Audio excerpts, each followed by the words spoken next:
오늘 영상은 52주 최고가 대비 9.9% 종목이 계속 300개를 넘고 있는 굉장한 강세장입니다. 대선 이후에 이렇게 강한 장이 올 줄은 아무도 몰랐었겠죠. 하지만 이미 대선 전부터 이렇게 300개가 넘는, 제가 자꾸 이상하게 강하다라는 말씀을 드릴 정도로 시장은 강했었습니다. 오늘 영상은 일단 주식 쪽을 좀 보고요. 그리고 며칠 동안 그 질문을 좀 받았었습니다. 게시물에 그 구독자분들 질문 받은 거에 대해서 답변을 해드리고, 영상 말미에는 이번 주 매매 내역을 올릴 것인데, 매매 내역을 이제 좀 공부가 될 만한 매매 내역 위주로 좀 큰 수익이 났을 때 올리는 걸로 다음 주부터는 그렇게 하겠습니다. 이제 뭐 소소한 매매 손익을 매번 이렇게 그 계좌에서 캡처해가지고 또 계좌명 다 지우고 하는 것도 번거롭고, 사실은 계좌 잔고를 올린 거는 이제 구독자분들이나 조회수를 좀 올리는데 도움이 될까 하고 계좌 잔고를 올린 거고, 사실 그 계좌 잔고를 구독자분들이 보셔도 뭐 크게 매매 트레이딩 실력하고는 또 상관이 없는 게 되니까요. 그래서 좀 의미 있는 수익이 발생했을 때만 나스닥 선물과 코스피 선물은 매매 내역을 올리는 걸로 하겠습니다. 다음 주부터는 그렇게 하겠고요. 보유 종목 지난주에 했던 거를 뭐 이걸 또 자세하게 설명드릴 건 없을 것 같고요. 방산, 뭐 이스라엘 이란 때문에 또 한 차례 더 갔죠. 그래서 오늘 하나 시스템은 매도를 했습니다. 단기에 좀 급등을 했고, 뭐 특별히 매도할 이유는 없었었죠, 사실은. 근데 종목수가 하도 많아서 매도를 한 겁니다. 원전주, 조선주는 아주 좋게는 보질 않고 있습니다. 삼성중공업은 어느 중국 업체인가요? 뭐 무슨 소송건이 하나, 해지건이 있어서 매도를 했고, 그 이후에 조금 더 하락을 한 상태입니다. 뷰티 쪽은 괜찮게 보고 있고요. 엔터도 그렇고. 로봇 AI인데, AI가 어젠가요? 오늘은 좀 하락 조정을 받았고, 어제 뭐 소이트록스나 이런 DSC 인베스트 AI 쪽은 또 상승을 했습니다. 하지만 진짜 대장주는 네이버, 카카오페이였죠. 이것을 좀 놓친 거는 굉장히 아쉽습니다. 아무래도 선물 쪽을 계속 분석하다 보니까 이렇게 되고요.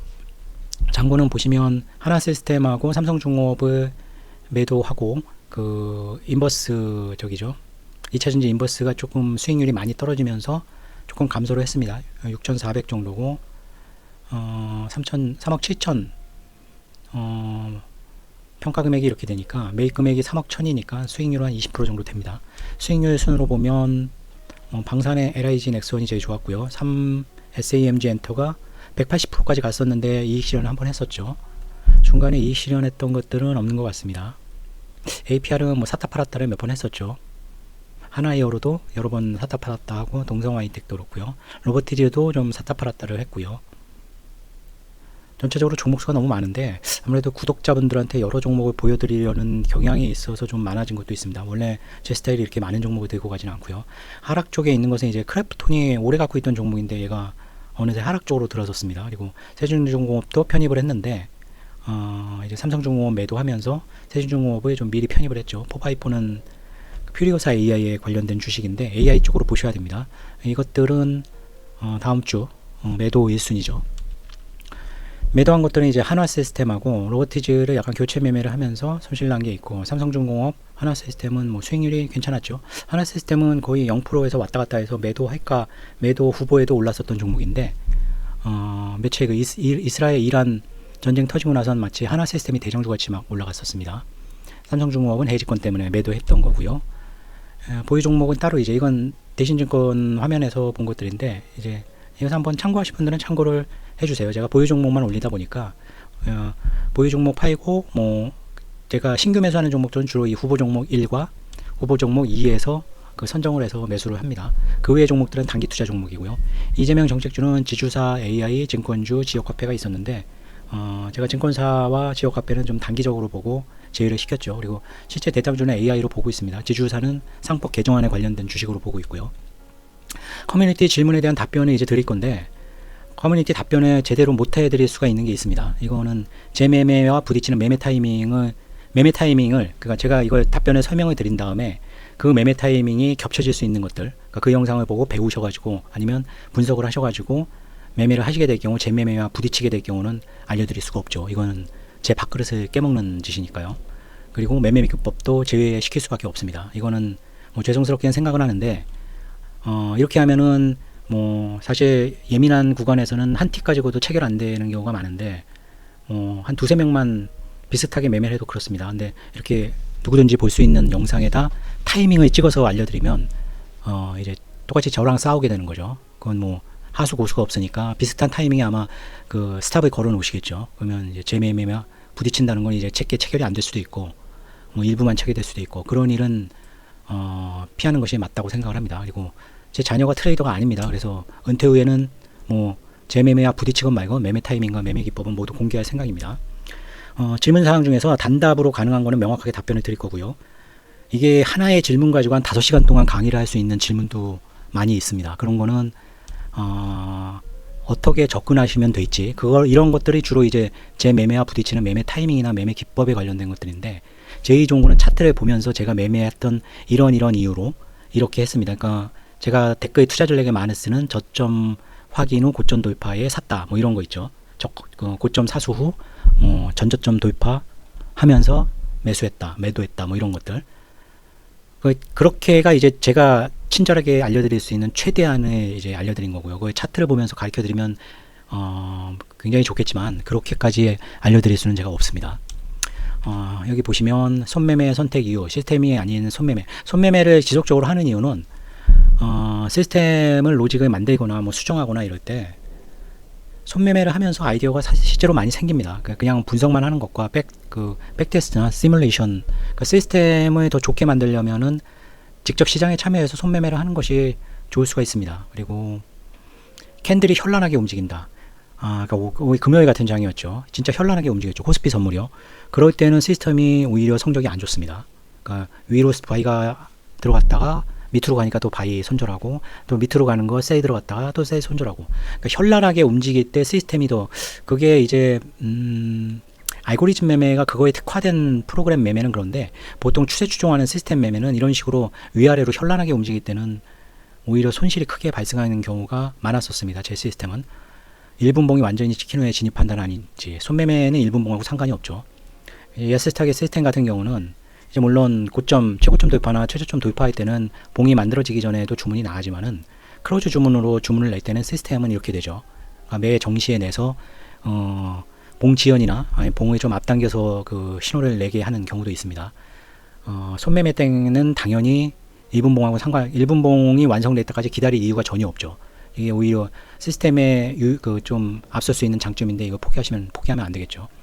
고저점 확인하는 애매한 파동에 대한 의미 있는 고저점 부분에서 이 사항은 이 내용만 가지고도 뭐 한두 시간 동안 얘기를 할 수 있는 겁니다. 이게 굉장히 심리적으로 힘든 내용이라 질문을 드린 건 맞는데 고저점을 확인하는 애매한 파동 이거는 뭐 제가 100% 알 수도 없고 결론은 이런 거는 차트를 많이 보는 수밖에 없습니다. 실제 찐 고저점이 있고 고저점인 줄 알고 매매를 했는데 그 고저점이 또 깨지는 그런 두 가지 케이스밖에 없지 않겠습니까? 진짜 고저점하고 진짜 고저점이 아니고 가짜 고저점임. 그거는 차트를 제가 예전 영상에 한번 올렸듯이 한 봉씩 1분봉을 하나하나씩 옮기면서 백테스트 시뮬레이션 해서 보는 그런 차트 분석을 하는 것밖에는 방법이 없을 것 같습니다. 뭐 누가 이거 다 정리해서 착 해가지고 설명을 주면야 좋겠지만 그렇게 할 수 없는 내용입니다. 이것은 본인 스스로 차트를 분석하고 그 방법으로 시간만 들이면 알 수가 있습니다. 100% 정답이 찾는 게 아니죠. 자신의 확률을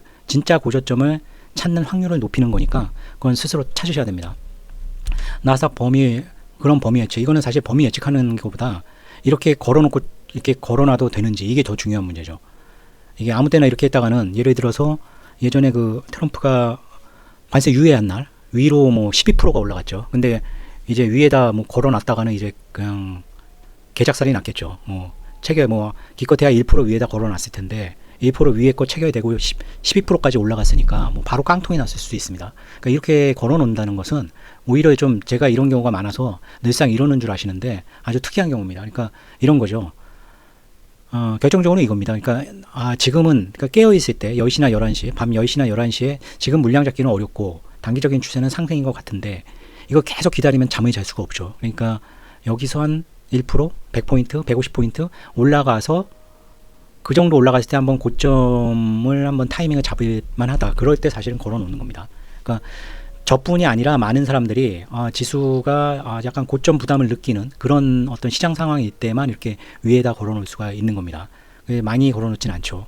기껏 한 계약, 두 계약 이 정도 걸어놓고 또 체결이 되면 바로 나와서 확인하고 실제로 어떤 뉴스가 나와서 올라갔을 경우는 그 뉴스를 보고 손절을 빨리 걸어야 되고 그러니까 이게 일반적인 매매 방법이라기보다는 고점 타이밍을 잡으려는 어떤 그런 시황일 때 이렇게 알람용으로 걸어놓는 경우가 많습니다. 근데 요즘에는 체결되고 난 이후에 이제 쭉 빠져가지고 뭐 100포인트, 150포인트씩 수익 나는 경우가 자주 생겨서 이렇게 뭐 그런 범위 예측을 하는지 그 수익 때문에 사실 걸어놓는 건 아닙니다. 나스닥 프리장 이제 7시 저점 확인하고 롱 포지션 이것은 이제 6시에 장이 끝나죠. 제가 보통 6시 이전에 일어나니까 7시까지 이제 출근을 하면서 계속 생각을 합니다. 아침에 7시 시작돼서 어떤 식으로 뭐 미국 시장은 뭐 외국인 선물 뭐 외국인 뭐 수급 호가 잔량 이런 것도 잘 그 분석된 게 없죠. 단지 이제 제 생각밖에 없습니다. 그거를 이제 이런 조건일 때 이렇게 시작해서 그러니까 갭이 떠서 올라가고 그 올라간 고점을 찍은 다음에 되돌림이 있고 그 고점을 뚫을 때는 매수를 한다. 뭐 이런 식으로 시나리오를 짜놓고요. 그리고 출근해서는 바로 이제 뭐 한경이나 매경에서 뉴스를 봅니다. 그 시황 한 10분, 20분 하는 거, 그 제가 놓친 게 있는지 잘 때 그 수면을 취한 시간이니까 그렇게 그 좀 아침 5시 반부터 하는 방송인데 이제 빨리 한 1.25배속 정도로 빨리 확인할 것만 확인해 빨리 하고 이제 7시 열리자마자 시나리오대로 장이 움직이면 잡는 겁니다. 지표 매매의 경우 저항하기는 숏포지션은 이거는 케이스가 너무 이제 과거 영상이 많이 있죠. 그리고 지표 아까 이거가 진짜 이제 한 2시간 3시간 강의를 할 수 있는 내용입니다. 어떤 사례별로 해가지고요. 이건 케이스가 여러 가지 케이스이기 때문에 그 케이스의 상황이 발생했을 때 뉴스와 아니면 지표와 차트 움직임을 같이 놓고 보는 것이 가장 좋습니다. 이게 단답식으로 말씀드리기는 좀 어려운 내용이고요. 지금 시기가 그러니까 시기가 아니고요. 제가 가끔 이제 CPI나 PPI 때 기다린다거나 아니면 FOMC 때 예를 들면 이런 겁니다. CPI가 아주 충격적으로 굉장히 올라가거나 그럴 때는 진짜 400개약을 들어가도 되겠죠. 그러니까 시장이 충격을 받을 정도의 예상외의 지표가 나올 때 물론 그럴 확률은 굉장히 낮습니다. 골드만삭스나 이런 거 지표 발표 전에 나오지 않습니까? 확률적인 게 이제 나오는데 굉장히 드문 케이스가 발생되죠. 근데 2, 3년 전에는 굉장히 그런 케이스가 많았었죠. CPI나 뭐 실업률이나 이런 게 좀 쇼킹한 지표가 나오면 방향을 잡고 그냥 빨리 때리는 게 먼저입니다. 그럴 때는. 근데 사람들이 주저주저 하다가 때리지 못하는데 그럴 때 이제 과감하게 때리는 거죠. 손절 걸고서요. 이것은 이제 지금 시기는 이게 아니란 게 아니라 어느 순간에 이런 게 생길 수도 모르는 거죠. 트럼프가 어떤 얘기를 할지도 모르는 거고 관세 유예가 나왔을 때도 뭐 사실은 뭐 몇백 계약을 들어가도 괜찮은 상황이었었죠. 엄청난 성과를 내더라도 결국 시장에서 이거는 무조건 레버리지 때문에 그런 겁니다. 레버리지 많이 쓰니까 퇴출이 당하는 거죠. 주식하시는 분들이 예를 들어서 1,000억 가지신 분이 뭐 신용과 뭐를 다 끌어당겨서 1조를 주식 투자했는데 10%만 손실이 나도 퇴출당할 거 아닙니까? 근데 파생은 1,000억을 가졌다고 뭐 1조씩은 안 해도 막 5,000억씩 레버리지를 일으켜서 하는 경우가 많습니다. 그러니까 당연히 파생하시는 분들은 레버리지를 많이 쓰기 때문에 그 레버리지 때문에 퇴출이 당하는 거지 주식이 아니라 파생을 한다고 퇴출을 당하는 건 아니라고 생각합니다.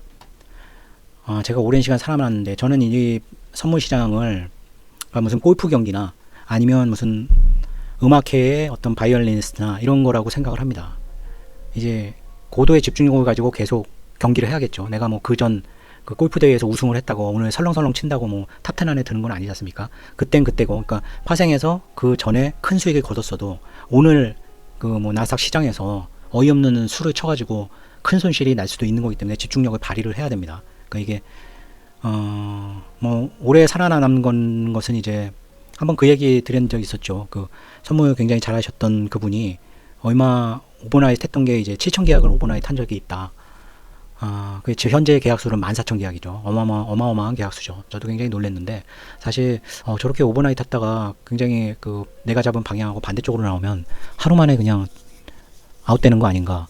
뭐 그런 거죠. 그게 성공하면 또 엄청난 뭐 빅 매매를 보여주는 거지만 저는 그런 매매는 선호하지 않습니다. 그러니까 그런 식의 물론 저도 리스크를 굉장히 크게 쓰는 사람이지만 주로 이제 파생해서 이제 오버나잇 리스크가 크죠. 오버나잇 한다는 것은 이제 물론 야간 시장에서 손절할 수도 있지만은 뭐 나스닥 선물도 마찬가지죠. 뭐 토요일 오전에 끝났는데 주말 동안에 트럼프가 무슨 얘기를 해가지고 월요일 아침에 시작하는데 뭐 내가 막 반대 방향으로 뭐 몇 프로 올라가거나 내려가서 시작할 수도 있고 저는 도박장에서 나오는 순간에 돈이 내 돈이라는 것 같이 제가 은퇴하는 순간에 남은 돈이 제 돈이라고 생각을 합니다. 국내 선물 지수가 과거보다 추세가 많이 안 나옵니다. 그래서 메리트가 낮죠. 근데 이런 게 있습니다. 해외 선물은 일단 코스피 선물에서는 제가 쓰는 다양한 지표들을 다 섞어서 쓰고 있죠. 근데 해외 선물은 이제 지표나 거래량 정도 쓸 수 있는데 그거에 경쟁력이 없다고 생각을 하고 있고요. 그러니까 인프라를 코스피 선물은 뭐 수십 년간 구축한 인프라인데 해외 선물은 시스템 트레이딩을 할 수 있을 정도의 인프라를 제가 구축을 해놓은 게 없습니다.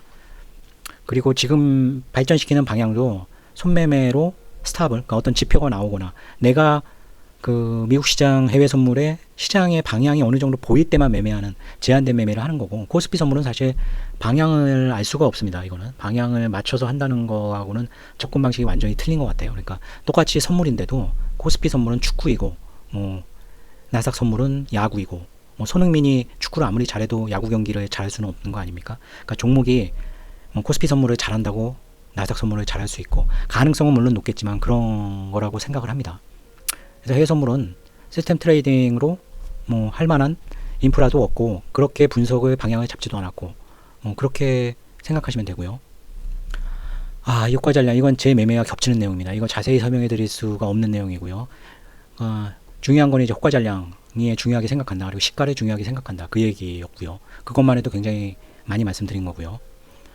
시초가가 형성되는데 실제 방향에 대한 판단은 이게 빨리 나오는 경우가 있고 늦게 나오는 경우가 있는데, 최근 한 일주일간, 한 10일간은 거의 코스피 선물은 바이였죠. 되돌림이 크게 셀로, 지수가 계속 올랐기 때문에 셀이 무섭게 진입을 했다가도 또 결국에 종가를 보면 바이 쪽으로 끝나는 경우가 10일 중에 한 1, 2일 빼고는 거의 전부였습니다. 추세가 완전히, 이제 추세가 어느 방향으로 나올지를 나중에 알면 이미 추세가 이미 많이 진행된 상태라 얼마나 빨리 아느냐, 그것이 결국은 수익률을 얼마나 높일 수 있느냐 겠죠. 이걸 꼭 이렇게 나눠서 어느 시기에 결정한다는 게 아니고 장 시작 전에 생각할 수도 있는 내용이 있고요. 9시까지는 빨리 봐야 되고, 그러니까 가장 중요한 건 그거 같습니다. 1차 추세가 크게 나오기, 그러니까 쭉 한 2포인트 정도 올라가는 추세가 나오기 전에 과연 방향을 잡고 진입할 수 있느냐, 그걸로 수익률이 결정되는 것 같습니다. 시초가, 저도 시가에 매수하는 경우는 거의 없고요. 로직2라는 개념 지금 이해 못 하실 것 같은데요. 제가 따로 설명을 많이 드린 적이 없어서. 변곡매매. 시가 베팅도 아니고요. 로직2는 이제 첫 추세가 나오고 되돌림 때 매수한다는 개념입니다. 그러니까 제가 세 가지 방향을 말씀드렸던 게 기억이 납니다. 초반 추세고요. 초반 추세는 초반부터 빠르게 이제 상승하는 추세, 아니면 빠르게 하락하는 추세고요. 로직2로 진입할 되돌림을 안 주는 그런 거 이제 초반 추세라고 하고요. 초반 추세가 시가의 방향성 배팅은 아닙니다. 이건 초반 추세라는 게 맞고요. 로직2는 초반 추세가 아닌 어떤 1차 추세가 난 이후에 꽤 큰 되돌림, 한 1포인트 내외의 되돌림이 난 이후에 다시 그 방향의 추세가 나올 때 얘가 이제 로직2라고 제가 구분을 지어는 거고요. 변곡매매가 이제 추세 전환인데, 이게 구분을 해서 하셔야 됩니다. 그러니까 되돌림 크기 없이 쫙쫙 뻗어가는 어떤, 초반에 들어가지 않으면 진입하기 굉장히 어려운 초반 추세, 그리고 어느 정도 1포인트 내외의 되돌림이 발생되는 로직2 장세, 그리고 추세 전환으로 먹을 수 있는 추세 전환, 이렇게 세 가지로 시장을 분류해서 접근하는 것이 맞을 겁니다. 이런 비슷한 일을 한 적이 있었는데 만족할 만한 성과가 없었던 것 같습니다. 물론 엑셀로는 다 일일이 지금 뭐 적어 놓고는 있는데, 이걸 어떻게 수익화 시킬 수 있는 시스템 프로그래밍으로 성공한 것은 없습니다. 손매매 일부 자금 방향을 알 수 있을 때만, 방향을 추정할 수 있는 게 며칠 정도 된다는 게 무슨 의미일까요? 나스닥 선물은 방향을 추정을 해야 됩니다. 나스닥 선물은 어차피 스윙으로 가는 거니까요. 근데 코스피 선물은 방향 추정하고 하면 오히려 독이 된 경우가 많은 것 같아요. 그러니까 내가 바이라고 생각하는 날 셀로 대박이 나는 경우가 더 많고, 내가 셀이라고 생각하는 날 바이가 대박이 나는 날이 많습니다. 그러니까 방향을 알 수 있을 때만 매매한다. 이건 이제 나스닥 선물에서는 당연한 얘기고요. 그리고 코스피 선물에서는 방향을 알 수 있을 때가 아니라, 엄밀하게 말하면 1차 추세 발생 전에 방향을 잡을 수 있을 정도로 어느 정도 보일 때 매매하는 거죠. 약간 뉘앙스는 좀 그렇습니다. 제가 설명을 너무 좀 난해하게 드리긴 했는데, 이 코스피 선물과 나스닥 선물을 다르게 생각하셔야 됩니다. 정확하게 말해서 방향을 알 수 있을 때만 매매해야 된다고 말씀드렸던 거는 나스닥 선물입니다. 그리고 공부를 많이 한다고 방향을 추정할 수는 있을까요? 차트를 많이 보셔야겠죠. 차트를 많이 보고, 이게 방향을 추정한다는 게 차트만 보는 게 아니라 또 펀더멘탈이나 뭐 수요 공급이나 뭐 통화 정책이나 관세 정책이나 뭐 미국의 지금 재정 상태나 뭐 5만 가지 경제를 다 알아야 될 수 있는 거니까요. 좀 굉장히 힘든 길입니다. 나스닥 선물 급등락 시 최근에 뭐 하락이나 하면 일단 트럼프죠. 트럼프를 먼저 보고 뭐 증시 라이브 하는 것들이 있죠. 뭐 오션의 증시 라이브인가요? 그것도 이제 급등락했는데 파악이 안 될 때 그거는 이제 한 8초 정도 늦고 주로 이제 주식 종목에 대해서 계속 얘기를 하시더라고요. 그분은. 그래서 주식은 제가 그렇게 들을 필요가 없기 때문에 평상시에는 뭐 띄워놓고 보지는 않고요. 이제 어떤 지표 발표나 이럴 때는 또 그 매경이나 한경에서 동시통역 할 때는 그거를 이제 핸드폰이나 컴퓨터에는 아무런 사이트는 띄워놓지 않습니다. 핸드폰이나 아니면 태블릿 PC로 이제 그런 거는 보죠. 지지저항선을 못 맞추고 휩소 죽어오는 경우에 수량이나 이거 한 5시간 정도 얘기해야 될 내용입니다. 미리 대놓는 경우 반드시. 그러니까 이게 자러 갑니다 할 때는 손절을 미리 할 수가 없죠. 이때는 이제 한계약이라 잠에서 깨고 이제 PC 앞으로 오면 손절을 걸겠죠. 미리 대놓는 경우는 아닙니다. 국선에서의 손절은 이건 시스템으로 최적화된 건데 보통 일반적인 손절은 1포인트에서 2포인트 그리고 손절이 로스컷으로만 있는 것도 있고요. 그러니까 진입가 대비 손실이 안 나면은 청산을 안 시키는 것도 있고요. 트레일링 스탑을 1포인트에서 3포인트 3포인트는 좀 특이한 경우고 1포인트에서 한 2포인트 정도에는 트레일링 스탑상에 그 스탑을 주는 것 같습니다. 근데 이거는 뭐 일반적인 사항이라고 제가 할 수는 없고요. 제가 하는 방식이 그렇다는 말씀입니다. 분봉 차트에서 저점 확인 후 고점 돌파. 네, 이거가 그러니까 이런 얘기입니다. 쭉 떨어지고 있으니까 이게 저점일 거다고 대놓고 체결은 절대 안 시키는 거죠. 이게 어디까지 떨어질지는 모르니까요. 근데 저점을 찍고 올라갈 때 이제 체결시키는 경우 있잖아요. 이것도 좀 아닐 수가 있죠. 왜냐하면 저점을 찍고 올라간다고 체결했다가 다시 저점 겨는 경우가 훨씬 95%는 다시 저점을 깨죠. 그러니까 저점을 찍고 올라갔는데 되돌림이 있어서 올라갔다가 다시 떨어지는데 이 저점을 안 깨고 여기서 어떤 상황이 펼쳐질 때 이럴 때 이제 차트를 보고 설명을 드려야 되는데 이것도 말씀을 드릴 수가 없죠. 제 매매랑 부딪히는 겁니다. 이거는 결국 결론이 진짜 아까 뭐 비슷한 말씀 드렸던 질문이 있죠. 진짜 이게 저점 고점인 거에 이제 그걸 안 깨고 돌파될 경우에 이 상황 차트 분석하시고요. 이게 마치 저점인 듯이 속임수를 줬다가 결국은 한참 있다가 이 저점을 또 깨는 상황 그거에 대한 분석을 아예 따로따로 해보시는 게 좋을 겁니다. 진짜 거기에 대한 거를 탁탁탁탁 넘어가면서 저점 확인하시고 고점 확인하시고 저점인 척했다가 다시 깨지는 저점 탁탁탁탁 차트에서 보셔가지고 분석하시고 고점 돌파라는 표현은 상승 추세 이건 아니죠. 확률적인 거니까 이게 저점을 찍었다가 되돌림이 있다가 저점을 사수하고 올라갔다가도 확률이 훨씬 다시 저점을 깨는 확률이 높습니다. 이 정도는 저는 이 손절을 짧게 해주기 위해서 뭐 한참 100포인트 올라가서 들어가는 경우는 거의 없어요. 보시면 아시겠지만 거의 요 저점 대비 15포인트에서 한 30포인트 내니까 그렇게 짧은 되돌림에서 들어가는 거기 때문에 상승 추세로의 전환 신호로 절대 받아들일 수가 없습니다. 선물 거래에서 가장 큰 차이점은 이거는 당연한 얘기인데요. 이 2% 수익 내는 분들은 한 10년, 20년간 계속 수익 내는 방법을 계속 갈고 닦은 분들이고 98%는 계속 올인당하는 분들이죠. 그러니까 이분들이 만약 이게 실제 돈은 아니고 게임으로 한다면은 열심히만 계속 하시면 2%에 들어가실 수가 있습니다. 근데 98%가 결국에는 실제 돈이 깨져 나가는 걸 버티지 못하고 시장에서 아웃되죠. 그리고 새로 이제 트레이더들이 들어오죠. 사실은 지금은 코스피 선물 같은 경우는 거의 고인물들끼리 싸우는 거라 수익 내는 2%들끼리 싸우는 경우가 되게 많은 것 같습니다. 지금. 그래서 나스닥 선물은 전 세계에서 이제 좀 호구라 그러면 좀 그렇죠. 좀 초보 트레이더들이 많이 몰려드는 것 같아요. 그래서 그런 의미로도 뭐 선물이 뭐 이게 쉽다 저게 쉽다는 좀 말이 안 되죠. 제로섬인 상품이니까요. 하지만 고수가 많은 것은 아무래도 코스피 선물인 것 같습니다. 그래서 큰 차이점. 그러니까 실제 매매를 이 98%에 내가 속해 있다고 생각할 때 실제 매매를 많이 하시기보다는 분석을 많이 하셔야죠. 그리고 아주 적은 레버리지로 하셔야 되고요. 그래서 내가 조금이라도 여기 비슷하게 최소한 손실은 안 나는 수준이 됐다 할 때 이제 좀 하셔야 될 거라고 생각을 합니다.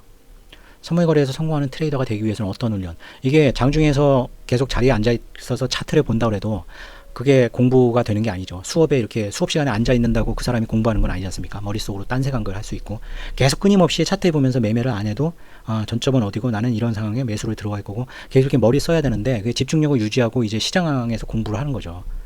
실제 시장 돌아갈 때 공부하는 게 사실은 가장 좋고요. 아니면 시뮬레이션으로 차트를 많이 보시는 게 두 번째로 좋죠.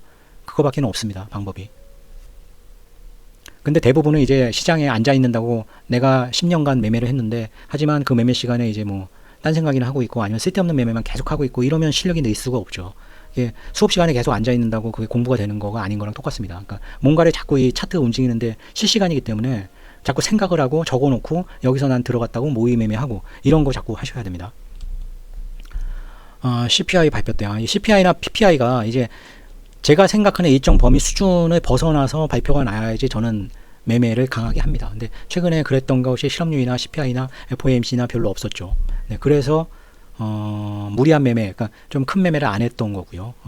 자세히 좀 봐야겠지만은 호자의 판단은 이거는 그때 2, 3년 전 제 예전 영상 뭐 200만 불 벌고 300만 불 벌고 그때랑은 좀 다른 것 같습니다. 지금 상황은. 그리고 지금은 굉장한 변수가 있죠. 그때는 CPI나 지표, 경제 지표가 굉장히 중요한 변수였는데 지금은 관세라는 엄청난 변수가 더 크죠. 그리고 또 전쟁이라는 변수도 있고 이러니까 지표만 딱 믿고 샀는데 트럼프가 이상한 소리 하거나 전쟁이 이상하게 그러면은 전혀 예기치 않게 그 지표 방향에 맞게 잘 진입하고도 손절당할 수가 있습니다. 그래서 예전같이 이렇게 지표만 믿고 매매하기는 조금 어려운 상황이죠. 편입 종목수 자금이 적을수록 종목수는 적은 게 맞다고 봅니다. 가장 확실한 거 자기가 자신 있는 종목으로 그렇게 하셔야 되고요. 주도주 선정시 상승률이 추가. 다른 확인하는 부분 제가 이거는 사실 주식에 대한 영상을 이것저것 많이 올려드린 것이 있어서 그거를 한번 더 영상을 보시는 것이 더 좋을 것 같습니다. 어느 영상인지 제가 확인은 안 했는데 이거에 대한 영상이 한 뭐 3개, 4개 다뤘던 것 같습니다. 삼양식품같이 개별적인 실적 꺾인 거 확인하면 이미 많이 떨어진 상태일 거고요. 그래서 좀 차트상으로 이건 오히려 먼저 보시길 추천해 드립니다. 그러니까 삼양식품은 거의 10% 정도는 지켜주고 다시 상승하고, 그러니까 얘는 좀 계단형으로 상승하는 것 같아요. 조금 많이 하락했다가 어느 순간 뭐 7%, 8% 올라가고 뭐 그런 식으로 봐야지. 실적 꺾였다면 이미 뭐 실적이나 이런 게 나쁘게 나오면 이미 한 20% 이상 하락하지 않았을까요? 원자재, 이 원자재에 대한 거는 제가 영상으로 다시 원자재에 대한 것만 찍어서 말씀드려야 될 것 같습니다. 선물 매매, 오늘 이제 일반적인 선물 매매 손익은 오늘이 마지막이고요. 좀 매매에 도움이 될 수 있는 큰 내용이 있을 때만 이제 매매 내역을 올리도록 하겠습니다. 이번 주는 방향성은 좋았죠. 바이 쪽으로 크게 이제 봉이 많이 나왔는데 중간에 셀 쪽 되돌림이 너무 커가지고 이제 시스템은 성적이 그렇게 좋진 않았습니다. 3억 3천, 5억 1천, 여기는 1,700, 여기는 5,100, 여기는 930, 얼마일까요? 그러면 6천, 7천, 8천, 1억 3천, 4억 7천 정도 되는 것 같네요. 4억 6천, 4억 7천. 이거는 안 넣나? 3,800. 아까 4억이었나요? 5억이었나요? 그 정도 되는 것 같고요. 그러니까 선물 변동성이나 이거에 비해서는 수익이 이렇게 좋지는 않았었습니다. 봉은 굉장히 크게 나왔었죠. 수익이 굉장히 좋았던 거는 월요일이었던 것 같고요. 나스닥 선물도 큰 매매가 없었기 때문에 뭐 자고 일어났다가 한 거랑 장중에 뭐 약간 지표 보고 살짝 들어갔다가 먹은 거 뭐 이런 거 따지면은 64,000불, 64,000불, 63,500불 정도 되는 것 같습니다. 이게 질문에 답변해가지고 또 영상이 되게 길어졌네요. 선물이 계속 이러고 있죠. 딱 봉을 봐도 이날 월요일 이때 빼면은 이 봉도 이제 크지가 않죠. 이런 봉이 이제 엄청난 건데 이럴 때 이제 배팅을 크게 해야 되겠죠. 그럴 때는 이제 크게 들어갔을 때 이제 큰 손실이 났거나 큰 수익이 났을 때 매매 내역을 올리도록 할 거고요. 4주차 투자 전략은 유예 종료 임박했고요. 부정적 이슈 부각이 되면 리스크가 있을 것이다. 또 이란 이스라엘 무력 충돌까지 신경 써야 되고 트럼프 뭐 계속 주시를 해야겠죠. 한국장은 초강세이기 때문에 매수 전략 계속 할 거고요. 미국장은 똑같습니다. 셀 타이밍 노리는데 셀 타이밍 못 잡았습니다. 계속 한 1, 2주째. 지표 발표는 이 파워 연설이 어디서 하는 건지는 제가 확인을 못했네요. investing.com에서 제가 정리를 한 건데 뭐 큰 건 없는 것 같습니다. 그리고 목요일날 제가 여행을 떠나기 때문에 그리고 또 그 다음 주에 또 세미나가 있죠. 그래서 여행 떠나고 그래서 주말에 영상 만들 시간도 없고요. 수요일에 영상 만들어서 올리기도 애매하고 그래서 아마 다음 주에는 영상을 못 올릴 것 같습니다. 죄송스럽게 생각하고요. 그 다음 주는 이제 세미나가 겹쳐 있긴 한데 뭐 그 다음 주에는 어떻게 뭐 밤을 새서라도 찍어서 그 다음 주에는 올리도록 하겠습니다. 근데 다음 주에는 영상이 없을 거고요. 그 댓글 투자 전략에도 공지를 올리겠습니다. 네, 오늘 영상 또 길어졌네요. 답변을 짧게 드리려고 했는데 뭐 질문 올리신 분들한테는 이제 충분한 답변이 안 된 경우가 많았을 겁니다. 근데 제가 정확하게 답변을 설명 못 드릴 질문도 있었고요. 또 답변 내용이 너무 방대해서 못 드린 것도 있었고요. 주식에 대한 질문들은 대부분 개별 종목에 대한 질문이 많아서 많이 빠졌습니다. 네. 다음 주도 높은 수익 올리시기를 바라고요. 네. 오늘 영상 매우 긴데 끝까지 시청해 주셔서 감사드립니다. 네. 감사합니다.